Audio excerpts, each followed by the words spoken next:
Kevin, Gill, Matt Dahlgren, welcome to the show from IDOS. Thanks for coming by. Man. Kevin, again, no stranger to a GameSpot production. Good to have you back. Thrilled to be here. Matt, first time.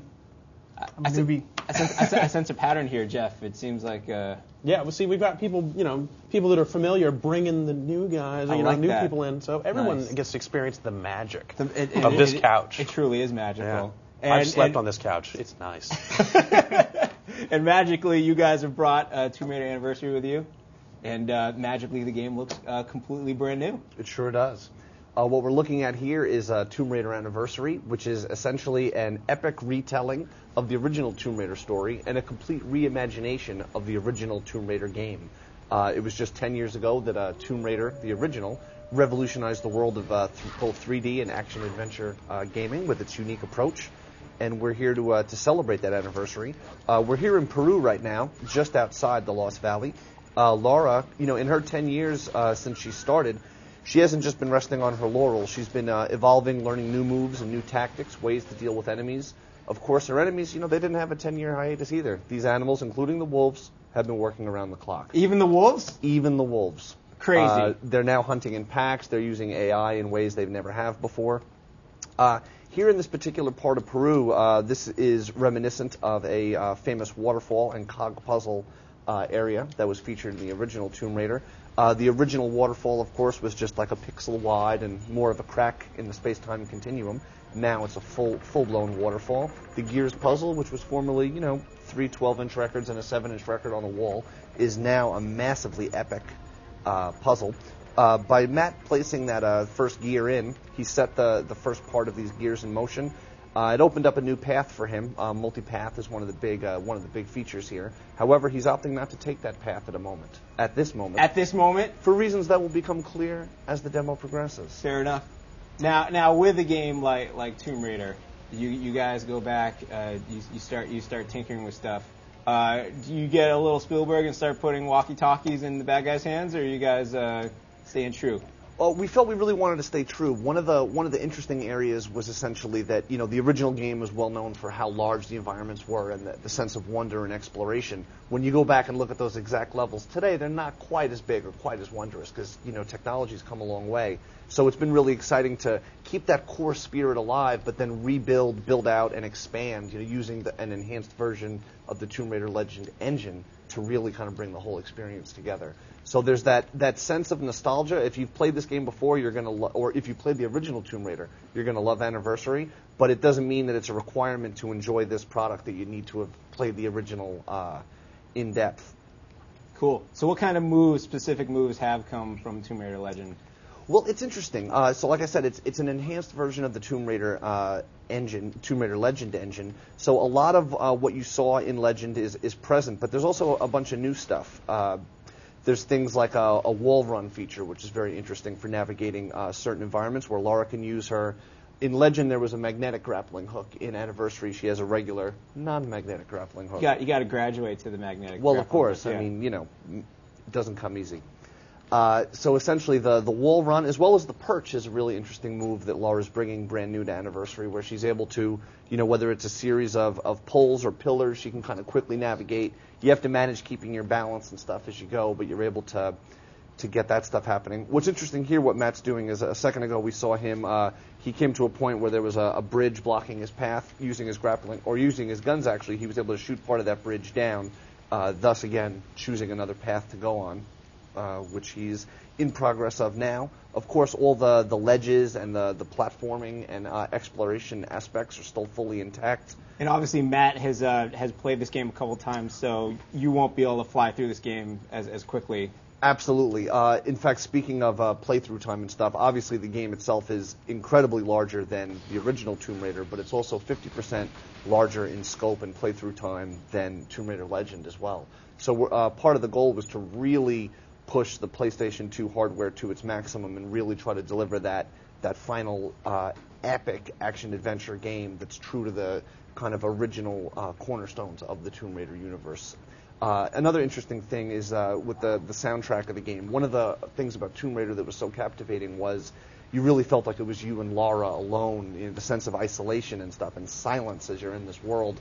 and then there'd be certain moments where, you know, the music might pick up or suddenly that string section starts and you've either just made a discovery or are around the corner from a major enemy encounter, but it really gets your adrenaline pumping. On the nostalgic sense, you know, working with Trolls down at Crystal, who did the award-winning Tomb Raider Legends soundtrack, having him back on board for this was also really exciting, and just trying to really deliver that epic experience once again. Cool. Are you ready to take some questions from the audience? Absolutely. Matt, you don't need to let Kevin talk the whole time either. You know, you can. Well, actually, check the contract. That was part of the deal. Oh, I'm sorry. Ryan Davis, some questions, please, sir. Nicholas Crawford from Oklahoma City asks, are there any chances of this game showing up on next-gen consoles? That's a very good question. You know, like we said, part of our goal on releasing this game in May for PSP, PlayStation 2, and the Windows platform was to celebrate where Tomb Raider started, where it came from, and where it's going. We do feel that the Tomb Raider experience lends itself well to all gaming platforms. So there's certainly we're certainly interested in exploring all options that are available to us. But all we have confirmed, or all we can talk about at this time, is essentially these 3 epic SKUs hitting retail in May. Did you just say epic SKU? Epic SKU. I'm mixing the streets like a true marketing manager. I'm gonna pass I'm mixing the streets with the boardroom. Word up, G. Sure. Ryan Davis, you have more questions? Let's see here. Robin Ferreira from Horsham, UK asks, will there be any new weapons or items for Lara this time around? Well, as far as weapons, it's interesting. She's going to be coming back with, her signature. To name a few, it's of course the pistols, it's the shotgun, it's the Uzi type of weapon. Those will be present. There are a ton of other things you can find in the game. There's relics. There's relics hidden all throughout the game that are new to discover, and they tie into our unlockable system. There's a ton of unlockable outfits for Lara, and also, by playing the game completely through, you unlock a director's commentary, which we're really excited about. It's a fully interactive. It's done by Toby Gard, the creator of Lara Croft, as well as Jason Bada, creative director at Crystal. And once you play the game through once, you're able to then experience all their really in-depth audio commentary on, you know, how they approached each part, what their original memories were on the original. So that's just a taste of some of that. So did they content. do any Spielberg work in it? Yeah, they did. We've turned, all artifacts have been turned to, it's more merchandising related. No, guns for walkie-talkies. I mean, you guys know the drill. Yeah, obviously. The thing is, you can still hear the hammer, the hammer get cocked, right. But it's a walkie-talkie. Is there a Greedo shoots first moment that got fixed? We went back. We realized some of the stuff in the original might have made Lara look bad in hindsight, so we've changed a lot of the that. The T-Rex stuff. has a machine gun now. The T-Rex is played by evil. Saddam Hussein, Oh, so it's just kind of puts everyone at ease. Everyone's a little bit like, okay, the bad guy. Got it. Nice. Ryan Davis, give me, I want 2 last questions. 2. TJ Bernard from Santo Domingo wants to know, is it going to be as hard as the original? Well, that's a great question, TJ. Part of the challenge of the original Tomb Raider, outside of the positives and the great gameplay experience, was pioneering in that 3D space and the camera issues and all that stuff that came with it. When you're the first to the dance, you have to do some innovation on the way. So the good news is Crystal Dynamics was able to address a myriad of those concerns and really take the game to the next level with Legend. And now that we've enhanced the engine for this version, it's definitely easier to play because the camera and the controls are super accurate and super intuitive, which is a major step forward from the original. Cool. Last question, please, Ryan Davis. Perry Vandell from San Ramon, California asks, have there been any changes to the shooting since Legends? Well, it's an interesting question. One of the major ways that the shooting has changed, obviously, you're able to use lock-on targeting and stuff to battle your enemies. One of the unique attributes that's been added to shooting is all the larger animals, everything except bats and things of that nature, have rage within them, as many animals do. These animals, once they exhibit this rage, they rush towards Lara. Lara's able to then harness the power of her adrenaline to do these slow-motion sort of kills that then allow her to pull off these one-shot headshots. So that's just one aspect of the new shooting system, but by tying in that whole adrenaline system, the animal's rage is the ultimate seesaw, bringing balance to a chaotic tomb exploration-based atmosphere environment. What? Is that a skew? Skew. Epic. Kids love skews now. Yeah, it's all about the skews. DJ skews. Everybody. Loves them.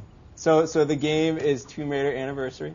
Yeah. We've been looking at it on the PlayStation 2, and it's coming out It's coming out in May, and we're super excited about it. We're super excited to bring this latest and greatest iteration of Lara and her adventures to everybody. And we look forward to seeing you all lined up and sleeping outside of stores this May. Well, I'd like to thank you guys for coming by. I really wish, Matt, you'd stop talking over Kevin like that.